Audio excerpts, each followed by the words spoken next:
ठाठो बच्चों अस्सलाम वालेकुम रहमतुल्लाहि व बरकातुहू। 8वीं जबज़ हिंद कशरी किताब हंद सबक नस तो फुफुज हेत छुस बह तोह ब्रोट कन हाजिर। यमुक गोडनिक हिस पर बह गोड वन बह तोह नस तो फुफुज क्या यह लुक कत। नस गई सो इंसान सज शनाख्त बुथिस पे आसान यपर इंसान शाह निवान तह सारे मालूम।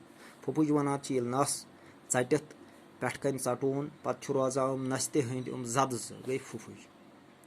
यह लुक कत प्रथ जमान लुक पत्म जमान लुक कत लुक कम तान वोनमुत लुक कत तथ कथ वनान युस सीन दर सीन पत वत पे ब्रो कुन आमुज यथ लुक कतन चट वाट तन रावन तो कम तन लुक कत पत काल ओसमुत बह पर यह अजिच लुक कत क्या दपान यम बारन जोरा अकिस ओस नाव हब तो बेस नब।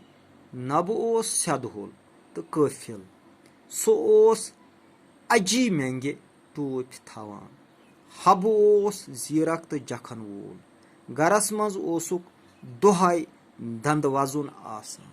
नब ओस न हबन कह कथई मानान आखिर प्योक ब्योन ब्योन नेरुन। हब लोग रत पट गर करने अमा पोज नबस वोल शिकसन नाल। अत मज नसीहत यह कि काम करन वोल इंसान गछ न काहिल आसन कह। अरबियस मज अल काहिल मजमूम काहिलस काबिल नफरत आसान अमिस कह त पसंद करान। अल मुजतहिद महबूबुन युस मेहनती करन वोल पसंदीद आसान। यह प्रथ कंस खुश करान खुदायस त खुश करान लुकन त खुश करान पान त सुकून सान रोजान बाकियन त सुकून दिवान।